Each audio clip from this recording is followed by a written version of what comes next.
So I'm sure there's a fair few of you who have seen the new gameplay videos that have been released over the past few days, but just in case you haven't, or if you just want to know my opinion on them, I decided to do a bit of a mini analysis just to highlight the new and important things that have been revealed. So first, let's talk about transformations. So for the time being at least, there's a total of 9 transformations for your avatars. Firstly, we have the Super Saiyan 1, 2 and 3 transformation, with the description reading, turn into a Super Saiyan and power up. The more ki you have, the higher the level when you transform. So I believe it's 3 bars of ki to turn into a Super Saiyan 1, 5 bars of ki to turn into a Super Saiyan 2, and 7 bars of ki to turn into a Super Saiyan 3. Next, we have the Earthling transformation, and all I have to say is I am so sorry I mentioned this on Twitter last night, but the moment that they revealed this description for the Earthling transformation was the moment that Earthlings officially passed away. So the description reads, and again I am so sorry, fight with the flying Nimbus and power pole, but if you get hit, you'll lose them. Oh, fuck you now.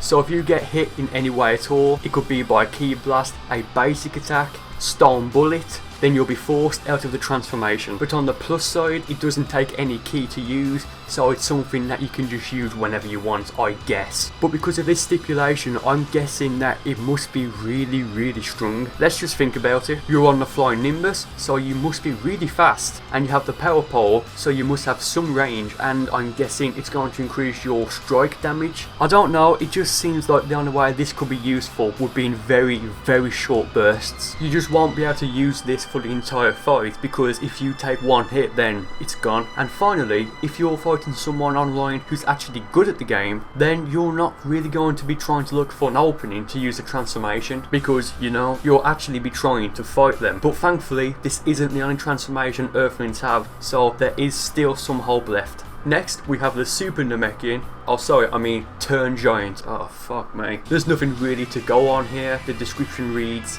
turn giant and power up. Mow down your enemies with wide range attacks. And the only other thing to mention here is that it drains your stamina rather than your health. And once you run out of stamina, you revert back to your base form and your stamina bar is broken, so you just need to be careful about that. I can see this being useful in certain situations, but for the most part, oh no. Next, we have the Golden Evolution transformation. The description reads, turn golden and power up.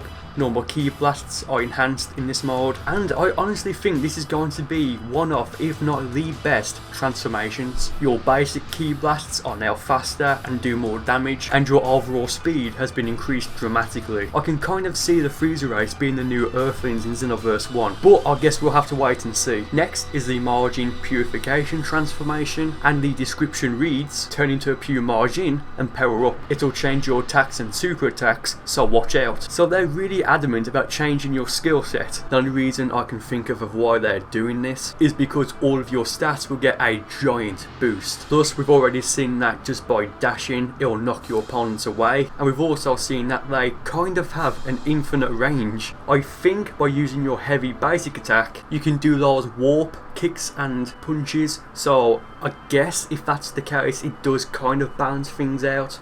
Again, we'll have to wait and see. The next transformation, which is available for everyone, reads, the higher your ki when you transform, the greater the power up, but it'll also become a great burden, so watch out. And this has to be Kaioken. At the moment, the data transfer for Xenoverse 1 is only available for past gen. It's not available for current gen at the moment, but I'm assuming it's going to come out very soon. But I do know that certain attacks and all of the transformations cannot be transferred over. If you do try to transfer over the transformations, you'll just be reimbursed with Zenny. So this means that there's only one Kaioken transformation in the game rather than 3. So the way I'm guessing this is going to work is that depending on how much ki you have when you transform will depend on how much damage you do and how fast the transformation drains. So as an example, if you have 7 bars of ki and then use Kaioken, your damage output will be high, but the transformation won't last that long. But on the other hand, if you have 4 bars of ki when you use Kaioken,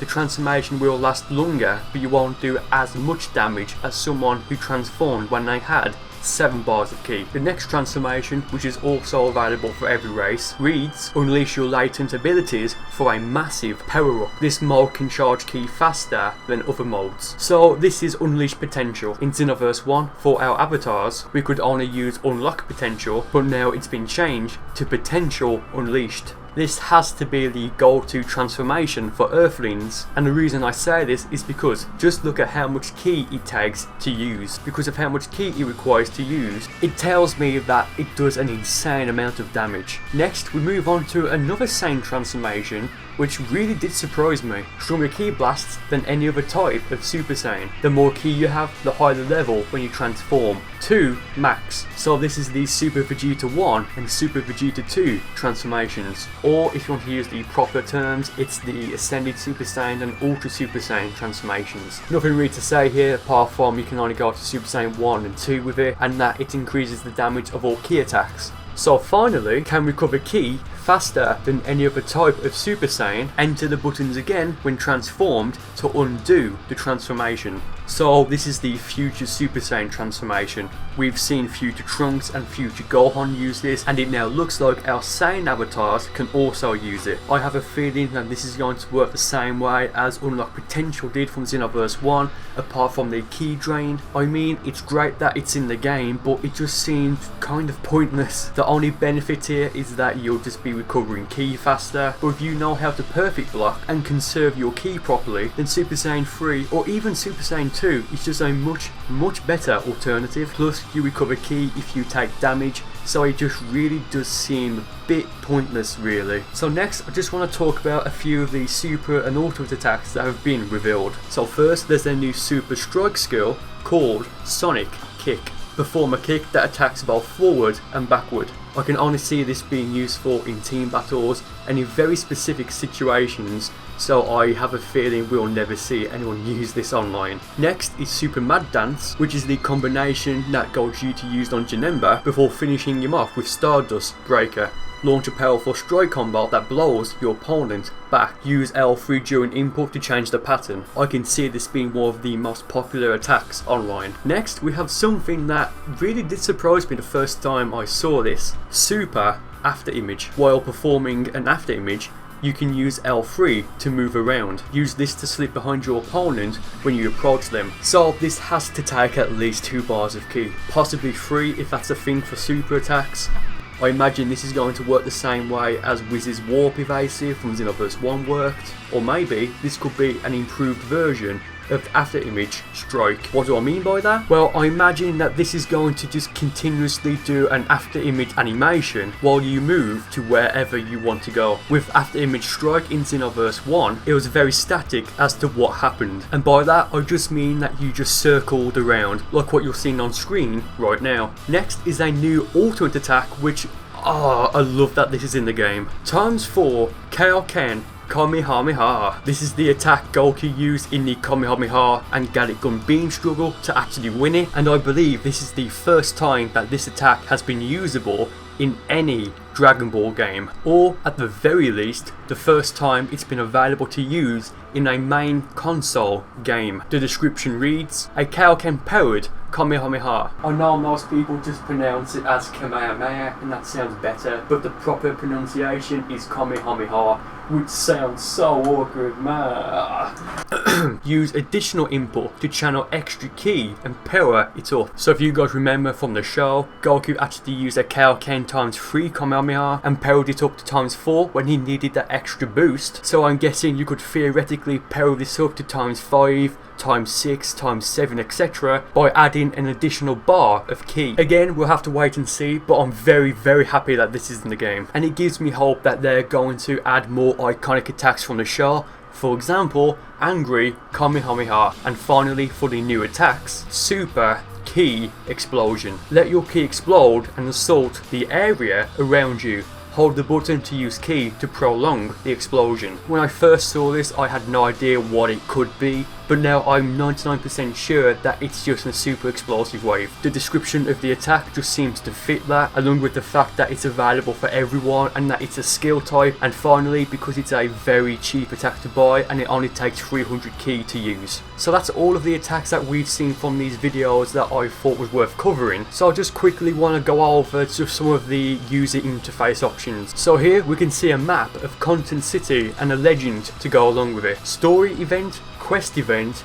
time riff event, instructor event, instructor, time event, milk delivery and challenge quests. So looking on the map, there's 6 story event icons, and I honestly don't know what to make of this, unless it's just because Content City is that big that they've just spread the same NPC or doorway across the map. I don't know.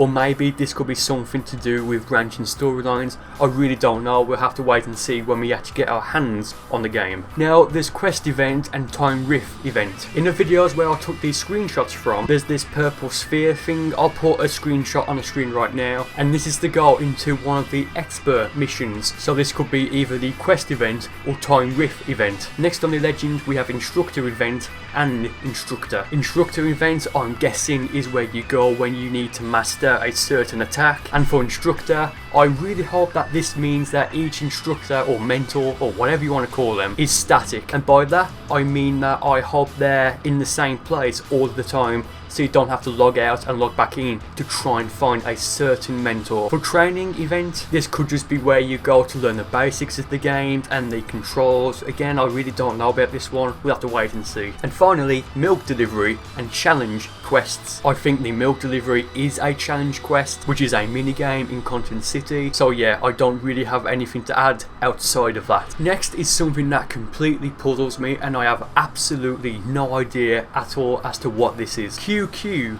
Bang. When he selects it in his video, nothing comes up. Same thing goes for Super Soul, but we know those are just Z Souls from Xenoverse 1. So maybe QQ Bang is something to do with your custom key blasts. I don't know, but I don't know why they'll call it QQ. Hell, maybe it could be something to do with custom auras. I don't know. I really wish it would be. And finally, we can change the music in Content City. That's going to do it for this video. I really do hope you guys enjoyed this. As my outro, I'm going to play a track from the Xenoverse 1 network test, in which I really do hope is an option for the background music in Content City. So thanks for watching guys, and I'll see you next time.